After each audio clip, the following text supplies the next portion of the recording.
यह वीडियो केवल सामान्य जानकारी के लिए है। कोई भी दवा लेने से पहले डॉक्टर से सलाह अवश्य लें। अगर कोई वीडियो देखकर दवा लेता है तो वह खुद जिम्मेदार होगा।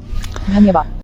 हेलो दोस्तों, आज हम लोग बात करेंगे मसूड़ों से खून आने के बेस्ट इलाज के बारे में। ठीक है, तो जैसा कि हम इस डायग्राम में देख सकते हैं कि ये जो दांतों में से जो ब्लीडिंग आ रही है, ठीक है, जो मसूड़ों में जो सूजन हो रखा है, ठीक है, ये प्रॉब्लम बहुत सारे लोगों में अपने को देखने को मिलती है, जिस वजह से कई बार क्या होता है, उनको मसूड़ों से बहुत ज्यादा खून बहने लगता है। तो इसके बेस्ट इलाज के बारे में आज हम लोग यहाँ पे बात करने वाले हैं कि किस तरीके से, कैसे उसका मैनेजमेंट करना है, कैसे उसको ट्रीटमेंट देना है। ठीक है, तो सबसे पहले अगर अपन बात करते हैं मसूड़ों में खून आने के बारे में, तो सबसे पहले अपन देखते हैं उसके लक्षण कि क्या क्या साथ में और लक्षण अपने को देखने को मिलते हैं। ठीक है, तो सबसे पहले अपन देखते हैं ब्लीडिंग। ठीक है, अब ब्लीडिंग अपने को कब कब देखने को मिलती है, जब अपन ब्रश करते हैं। ठीक है, तो कई बार होता है कि ब्रशिंग के साथ में क्या होता है, ब्लड आने लगता है। ठीक है, या फिर जो फ्लोसिंग जो होती है, मतलब कि जो अगर टीथ के बीच में गैप्स जो रहता है, उनमें अगर कोई फूड पार्टिकल फंस जाता है तो उसकी क्लीनिंग के दौरान, अगर जैसे अपन टूथपिक से कर सकते हैं, किसी धागे से, इस प्रकार से जब अपन फ्लोसिंग या उसकी क्लीनिंग करते हैं तब उसमें से ब्लड आने के चांसेस होते हैं। तो ऐसी प्रॉब्लम देखने को मिल सकती है। उसके बाद में सेकंड नंबर पे जो लक्षण आता है वो है रेड एंड स्वेलन गम। ठीक है, जो ये गम जो है, जो ये मसूड़ा जो है, यहाँ पे आप देख सकते हैं रेड हो रखा है और उसमें स्वेलिंग मतलब कि सूजन आ रखी है। तो ये लक्षण भी अपने को देखने को मिल सकता है। उसके बाद में बैड ब्रेथ। ठीक है, जो अपने मुंह से जो ब्रेथ आती है, ठीक है, जो अपन सांस छोड़ते हैं तो उसके साथ में क्या होता है, स्मेल आने लगती है, गंदी बदबू आने लगती है। ठीक है, उसके साथ में और लक्षण अपने को देखने को मिल सकते हैं रिसीडिंग गम। ठीक है, रिसीडिंग गम का मतलब ये होता है कि जैसे आप इन दो टीथ को देख सकते हो, ठीक है, और इस टीथ में जैसे आप देखोगे जो मसूड़ा है यहाँ ऊपर तक है, लेकिन ये दो टीथ जो है ना अपने को नीचे तक दिखाई दे रहे हैं, और जो ये गम है ना वो काफी नीचे आ चुका है। ठीक है, तो जैसे ही जो मसूड़ों में खून आने वाली प्रॉब्लम जो होती है, उसमें क्या होता है कि कई बार इन्फेक्शन की वजह से जो होता है, गम्स जो होते हैं वो रिसीडिंग मतलब नीचे चले जाते हैं, और जिस वजह से दांत क्या होता है, काफी बड़ा अपने को दिखाई देने लगता है। तो रिसीडिंग गम वाला भी एक लक्षण है जो कि एक प्रॉब्लम होती है। ठीक है, तो ये लक्षण भी अपने को देखने को मिल सकता है। उसके बाद में पस। ठीक है, अगर किसी को मसूड़ों में इन्फेक्शन है, ठीक है, बैक्टीरिया या फंगल इन्फेक्शन है, तो उसमें मसूड़ों में सूजन के साथ में उसमें पस भी अपने को देखने को मिल सकती है, मवाद उसके अंदर देखने को मिल सकती है। तो ये सारे जो लक्षण होते हैं, मुख्य लक्षण अपने को मसूड़ों में खून आने की, डिजीज में, किसी प्रॉब्लम में, ये सारे लक्षण अपने को देखने को मिल सकते हैं। उसके बाद में अपन बात करते हैं कि जो मसूड़ों में जो खून आने के मुख्य कारण क्या क्या है। जो लक्षण अपन ने देख लिए, लेकिन उन लक्षणों के कारण क्या क्या है, किस वजह से ये सारे लक्षण अपने को दिखाई देने लगते हैं, किस वजह से मसूड़ों में खून आने लगता है। तो सबसे पहले जो डिजीज होती है वो है जिंजीवाइटिस। जिंजीवाइटिस का आप यहाँ पे देख सकते हैं, ये एक आप हेल्दी गम आपको दिख रखे हैं। ठीक है, हेल्दी मसूड़े जो है वो आपको दिख रहे हैं, और यहाँ पे जिंजीवाइटिस। ठीक है, जो मसूड़ों में जो स्वेलिंग हो रखी है, सूजन जो आ रखा है, ठीक है, उसको बोलते हैं जिंजीवाइटिस। ठीक है, तो ये एक कारण हो सकता है, जो जिंजीवाइटिस वाली डिजीज है उस वजह से मसूड़ों में खून आ सकता है। ठीक है, उसके बाद में हार्ड ब्रशिंग। ठीक है, कई बार अपन क्या करते हैं, ब्रश के दौरान अपन कोई हार्ड ब्रश अगर यूज कर लेते हैं तो उसके एक्स्ट्रा जो मतलब कि जो घर्षण जो उसमें होता है, ठीक है, एब्रेशन की वजह से क्या होता है, उसमें कई बार ब्लीडिंग के चांसेस हो सकते हैं। तो उस वजह से भी अपने को हार्ड ब्रशिंग की वजह से भी मसूड़ों में खून देखने को मिलता है। उसके बाद में विटामिन डेफिशिएंसी। ठीक है, इसमें जो मेनली जो होती है विटामिन सी और विटामिन के की अगर आपके अंदर डेफिशिएंसी है तो उसके अंदर आपको मसूड़ों में खून आने के चांसेस ज्यादा होते हैं। ठीक है, तो ये भी इसके पीछे एक कारण हो सकता है। फोर्थ नंबर पे आता है इन्फेक्शन। इन्फेक्शन में अब यहाँ पे अपन इस डायग्राम को समझ सकते हैं, जैसे एक हेल्दी गम और टीथ है। ठीक है, यहाँ पे क्या हुआ, इसमें जो ये टार्टर जमा हो गया, ठीक है, जिसको अपन कैलकुलस बोलते हैं, जो ये प्लाक जो यहाँ पे जमा हो गया, इसमें आप डायग्राम में देख सकते हैं। तो ये आसपास में इसके सूजन भी है, तो ये जिंजीवाइटिस डिजीज है। अगर ये सीवियर हो जाती है तो ये पेरियोडोंटाइटिस में चेंज हो सकती है, और एडवांस पेरियोडोंटाइटिस में भी चेंज हो सकती है, जिसमें यहाँ पे आप देख सकते हैं मसूड़े और टीथ में कितना गैप आ चुका है, काफी लूज हो चुका है।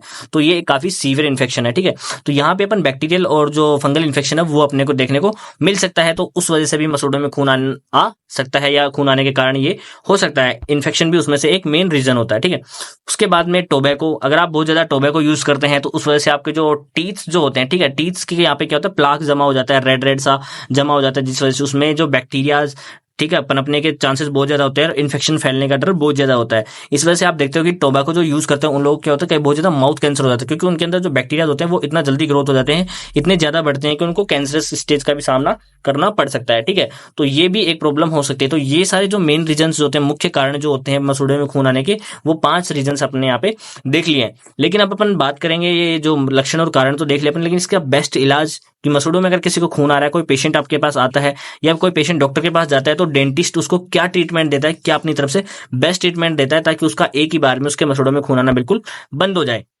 तो सबसे पहले उसको बोलता है डेंटल हाइजीन मेंटेन करने का, ठीक है, जो साफ सफाई होती है उसको मेंटेन करने का, जिसके अंदर 8 स्टेप मैं आपको बता दूं।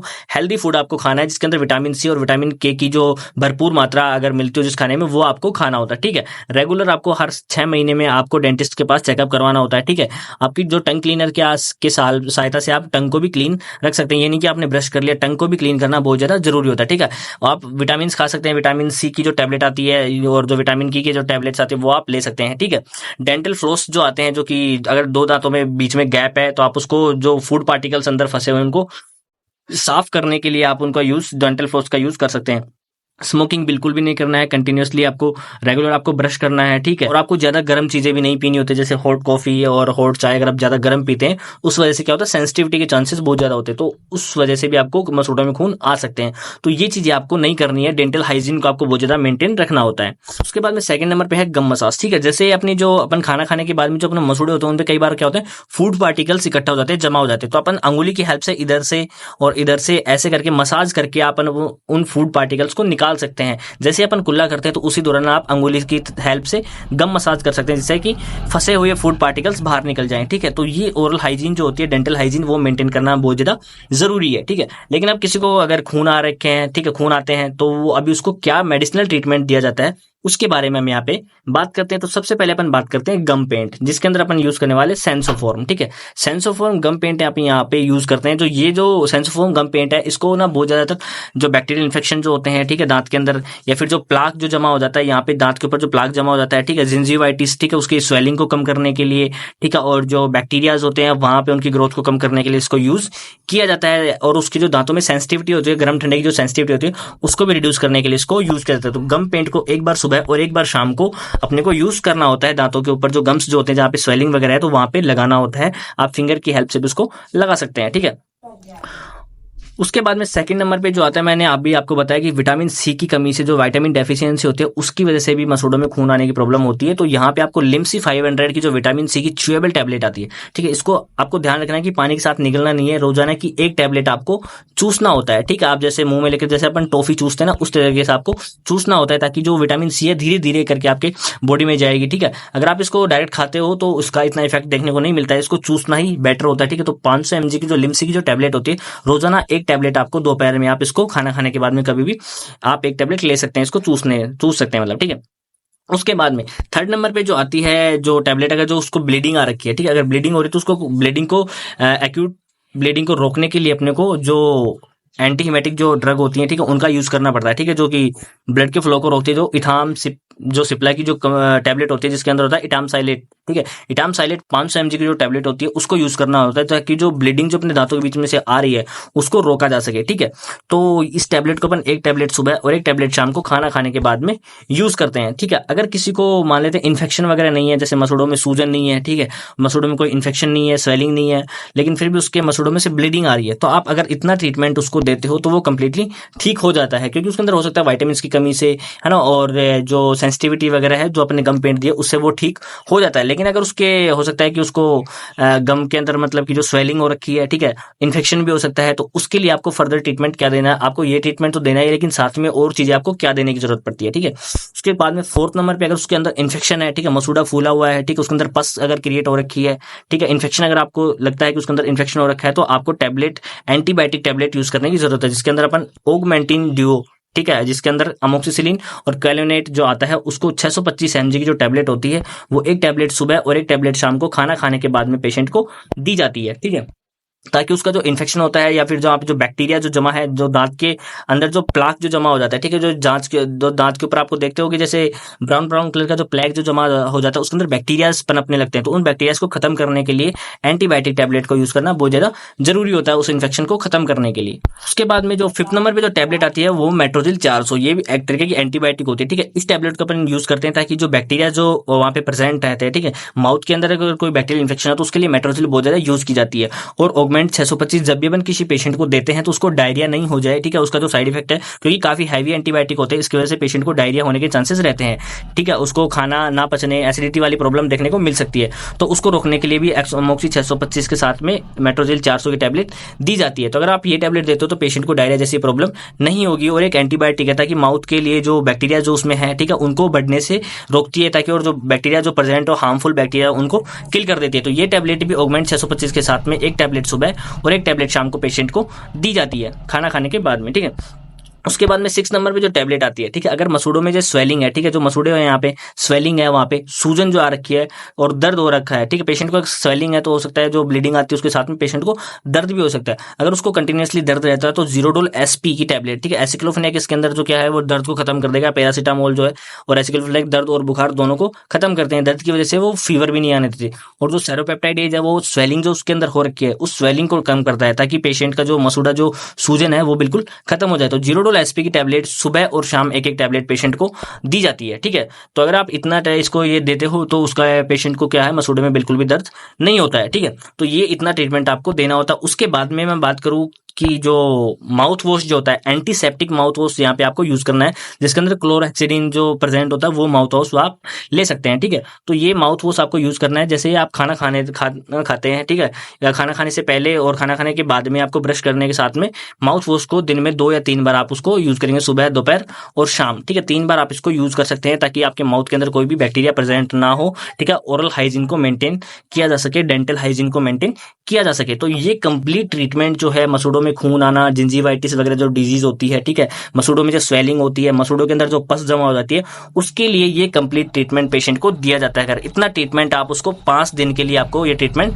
देना होता है, 5 दिन के अंदर अंदर उसकी जो प्रॉब्लम है वो बिल्कुल खत्म हो जाती है। तो ये एक प्रिस्क्रिप्शन के तौर पर आप इस ट्रीटमेंट को यूज कर सकते हैं, क्योंकि डॉक्टर यही ट्रीटमेंट देते हैं, डेंटिस्ट जो होते हैं, यही ट्रीटमेंट पेशेंट को दिया जाता है।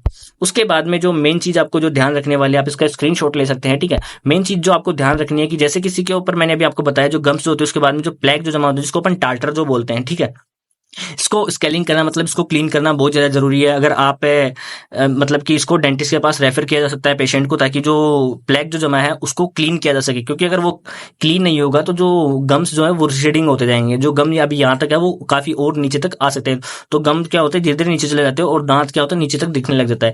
तो इसकी वजह से भी इन्फेक्शन ज्यादा फैलने का डर होता है, क्योंकि इसमें बैक्टीरिया जो होते हैं, बैक्टीरिया बहुत ज्यादा फैलते हैं, इन्फेक्शन फैलने का डर बहुत ज्यादा रहता है। तो जो टार्टर जो होता है उसकी क्लीनिंग बहुत ज्यादा जरूरी होती है इस बीमारी को खत्म करने के लिए। जो मसूड़ों में खून आता है, जिंजीवाइटिस है, ठीक है, ताकि वो अगर आप इसको क्लीन नहीं करते हो तो ये ज्यादा सीवियर होके और पेरियोडोंटल डिजीज में कन्वर्ट हो सकती है। तो इसको क्लीन करना बहुत ज्यादा जरूरी होता है, ठीक है। उसके बाद में अगर आपको गम्स अगर नॉर्मल होते हैं, ठीक है, जैसे मान लेते हैं कि गम्स में बिल्कुल भी स्वेलिंग नहीं है, ना कोई सूजन है, ठीक है, आपने जो इथामसाइलेट और विटामिन सी की टैबलेट भी दे दी और उसको जो गम पेंट भी दे दिया, लेकिन फिर भी पेशेंट को रिलीफ नहीं मिल रहा है, कोई इन्फेक्शन भी नहीं है, तो आप उसको डेंटिस्ट के पास रेफर करेंगे ब्लड एग्जामिनेशन के लिए। ब्लड एग्जामिनेशन के लिए फिर उसको एग्जामिन किया जाता है ताकि उसको कोई ब्लड डिसऑर्डर तो नहीं है, ठीक है, विटामिन की ज्यादा डेफिशिएंसी तो नहीं है, ठीक है। उसके लिए काफी जो ब्लड टेस्ट करवाए जाते हैं ताकि फिर उसके हिसाब से उसको ट्रीटमेंट दिया जा सके। लेकिन क्लिनिक पे जो सबसे पहले जो ट्रीटमेंट दिया जाता है वो इस ट्रीटमेंट को दिया जाता है। 99.9% केसेस में क्या होता है, पेशेंट इस ट्रीटमेंट से ठीक हो जाता है, ठीक है। तो आज का जो ट्रीटमेंट हमने आपको बताया वो आपको कैसा लगा कृपया हमें कमेंट में बताएं, ठीक है। अगर आपको वीडियो अच्छी लगी हो तो कृपया लाइक करें, शेयर करें, सब्सक्राइब करें, ठीक है। अगर आपकी कोई क्वेरी है तो आप हमें कमेंट में बता सकते हैं। अदरवाइज डिस्क्रिप्शन में हमने टेलीग्राम ग्रुप की लिंक दे रखी है, वहां पे आप कोई भी क्वेश्चन हमसे पूछ सकते हैं। थैंक यू, धन्यवाद, जय हिंद, जय भारत।